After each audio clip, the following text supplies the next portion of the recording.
कहानी की शुरुआत में हम एक औरत और उसके बेटे को देखते हैं जो अपनी कार से पहाड़ियों के रास्ते से कैलिफोर्निया से जा रहे होते हैं। उस औरत का नाम मैरी होता है और उसके बेटे का नाम इलाइजा होता है।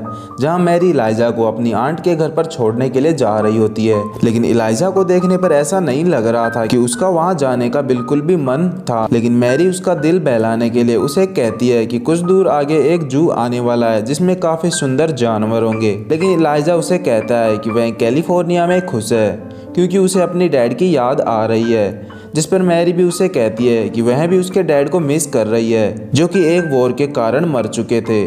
जिसके बाद जीपीएस की गड़बड़ी के कारण मैरी रास्ता भूल जाती है। लेकिन जैसे ही थोड़ी दूर जाकर वे यू टर्न लेने लगते हैं तभी अचानक धरती हिलने लगती है। देखते ही देखते उनकी कार के ऊपर से एक प्लेन आकर गुजरता है जो कि आगे एक पुल के पास जाकर क्रैश हो जाता है। यह सब मैरी की आंखों के सामने हो रहा होता है जिसे देखकर वे दोनों काफ़ी डर जाते हैं। फिर इलाइजा उस प्लेन की ओर भागता है जिसे रोकने के लिए मैरी उसे रोकने के लिए जोरों से आवाज़ लगाती है, लेकिन इलाइजा उसकी बात पर ध्यान नहीं देता है। फिर वे दोनों जैसे ही उस प्लेन के पास पहुंचते हैं तो वे देखते हैं कि वह एक काफ़ी पुराना प्लेन है। जिसके बाद मैरी तुरंत पुलिस को कॉल कर इसके बारे में बताती है। तभी इलाइजा उस प्लेन में नोटिस करता है तो वह देखता है कि प्लेन का पायलट अभी भी जिंदा है, जिसे देखकर वह मैरी को हेल्प के लिए कहता है। जिसके बाद मैरी जल्दी से उस प्लेन के पास जाकर उस पायलट को निकालती है और वह पायलट को होश भी आ जाता है। किसी तरह मैरी उसे किनारे पर ले आती है जहां उस आदमी का नाम कोल था जो कि एक अमेरिकन सैनिक था। दरअसल यह आदमी वर्ल्ड वॉर के टाइम से था जो कि यूनिवर्सल एनोमी के कारण टाइम ट्रेवल कर 2020 में आ चुका है। लेकिन इसके बारे में ना तो कोल को पता है और ना ही मैरी को। जहां कोल तो बर्मा में लड़ रहा था लेकिन वह ओहायो में आ चुका है जहां वह मैरी को जान बचाने पर उसे शुक्रिया कहता है और वह उनसे पूछता है कि तुम लोग इंग्लिश हो या जर्मन। तब मैरी उसे बताती है कि हम लोग अमेरिकन्स हैं। यह सुनकर कोल काफ़ी हैरान होता है और वह उन्हें कहता है कि तुम लोग झूठ बोल रहे हो क्योंकि यह तो बर्मा है, क्योंकि अभी यहाँ पर वर्ल्ड वॉर चल रहा है और उसने अभी अभी एक जंगली जहाज को नीचे गिराया है। तभी इलाइजा उसे बताता है कि यह बर्मा नहीं बल्कि ओहायो है। जिसके बाद कोल अपने चारों ओर देखता है लेकिन उसे कुछ भी दिखाई नहीं देता है। वह बिल्कुल समझ नहीं पाता है क्योंकि वह अब उसके होम टाउन में आ चुका था। जिस पर मैरी उसे शांत रहने को कहती है। मैरी ने हेल्प के लिए पुलिस को कॉल कर दिया था। जिसके बाद आसमान में हम एक रंगीन हॉल को देखते हैं। जिसके बाद सीन शिफ्ट होकर एक हॉस्पिटल में दिखाया जाता है जहां कोल को लाया गया था। वहां मैरी भी होती है जो कि पुलिस वालों को सब कुछ सच बता देती है। जहां पुलिस वाले मैरी के बयान को काफी ध्यान से सुन रहे होते हैं। जहां मैरी बताती है कि वह आदमी काफी अजीब अजीब सी बातें कर रहा होता है, लेकिन कोल की बातें सुनकर उन्हें किसी बात का भी यकीन नहीं था। लेकिन इलाइजा को कहीं ना कहीं कोल की बातों पर यकीन हो रहा था, इसीलिए वह उस रूम की तरफ देखता है जहां कोल को रखा गया था। वहां एक ऑफिसर बाहर गेट पर पहरा दे रहा होता है। तभी इलाइजा मौका देकर उस रूम में चला जाता है जहां कोल था। वह कोल का लॉकेट नेम देखने लगता है। तभी कोल की आंख खुल जाती है और वह इलाइजा को घबराहट में उसका हाथ पकड़ लेता है। जिसके बाद इलाइजा से वह पूछता है कि तुम लोगों ने मुझे यहाँ पर क्यों पकड़ रखा है और तुम मुझे क्यों नहीं जाने देते। तब इलाइजा उससे पूछता है कि क्या तुम एक सोल्जर हो, जिस पर कोल उसे हाँ कहता है और वह इलाइजा को कहता है क्या आर्मी वालों ने मुझे अपने घर भेज दिया है। लेकिन कोल की बात पर इलाइजा उसे बताता है और ये लोग तुम्हें जाने नहीं देंगे। जिस पर कोल काफ़ी घबरा जाता है और वह इलाइजा से रिक्वेस्ट करता है कि क्या उसकी हेल्प कर सकता है। जिसके बदले में वह इलाइजा को एक चॉकलेट देता है जो कि उसकी वाइफ ने उसे गुड लक के तौर पे दिया था। जहां वह इलाइजा को बताता है कि वह पास के पुलिस स्टेशन में जाकर स्टीफन नाम के एक ऑफिसर को मेरे बारे में बताए तो वह मेरी हेल्प कर सकते हैं। तभी ऑफिसर उन्हें देख लेते हैं, लेकिन उससे पहले कोल इलाइजा को सब कुछ समझा देता है। जिसके बाद वह खुद ही दरवाज़ा खोल देता है। फिर ऑफिसर उसे एक इंजेक्शन लगाकर बेहोश कर देते हैं। फिर हम मैरी को देखते हैं जिसकी कार रिपेयर होने के बाद वह इलाइजा के साथ अपने सफ़र पर निकल जाती है। लेकिन इलाइजा कोल की हेल्प करना चाहता है। इसीलिए वह अपनी माँ को कहता है कि हमें कोल की हेल्प करनी होगी। इसीलिए वह उस पुलिस स्टेशन पर जाते हैं। मैरी वहां जाना तो नहीं चाहती थी, लेकिन इलाइजा की खुशी और वह अपनी आंखों से सच देख सके, इसके लिए वह वहां पर जाती है। पुलिस स्टेशन पहुंचने पर मैरी जब कोल द्वारा बताए गए स्टीफन नाम के ऑफिसर के बारे में पूछती है तो वे बताते हैं कि यहाँ पर ऐसा कोई ऑफिसर नहीं है। जिसके बाद मैरी ऑफिसर को सॉरी कहकर वहाँ से जाने लगती है। तभी इलाइजा वहाँ के ओल्ड फोटोज़ देखने लगता है, जिसमें उसे कोल की एक तस्वीर दिखाई देती है। फिर वह मौका देखकर उस फोटो को चुरा लेता है और बाहर आने पर वह अपनी मोम को कोल की वह तस्वीर दिखाता है। तब मैरी उसे चोरी करने पर काफ़ी डांटती है, लेकिन मैरी को कोल की वह फोटो देखने पर यकीन नहीं होता है, जहां वह इलाइजा को कहती है कि शायद यह उसके ग्रैंडपा हो सकते हैं। फिर हमें उसी हादसे वाली जगह पर दिखाया जाता है, जहां एक स्पेशल सर्विस डिपार्टमेंट आता है, जो कि वहां पूरी जगह को सील कर देते हैं और वे वहां की लोकल पुलिस को भी भेज देते हैं, जहां उन्हें देखकर यह पता चल जाता है कि शायद ये इसी चीज़ की तलाश करते हुए यहाँ पहुँचे हैं और टाइम ट्रेवल की घटना का पता इन्हें पहले से ही होता है। जहां इस मिशन को लीड करने वाला ऑफिसर बेल था और उसकी एक असिस्टेंट जिसका नाम बीना होता है।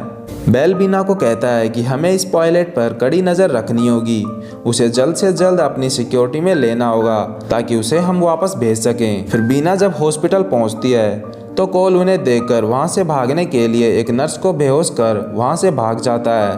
बाहर जाने पर कोल को चारों तरफ काफ़ी अजीब चीज़ें दिखाई देती हैं, जिन्हें पहले उसने कभी नहीं देखा था। वह लोगों को सेल फोन पर बात करते हुए देखकर समझ नहीं पाता है कि आखिर ये लोग खुद से ही बातें क्यों कर रहे हैं। फिर वह एक गाड़ी लेकर वहां से भाग जाता है, जिसके बाद उसी हादसे वाली जगह पर बेल की टीम काफ़ी चीज़ों की जांच करने लगती है, जहां वहां पर हर बार की तरह भूकंप आ रहा होता है। लेकिन बेल हर बात के बारे में जानता था कि यहाँ ऐसा क्यों हुआ है और ऐसी घटना पहले भी हो चुकी थी।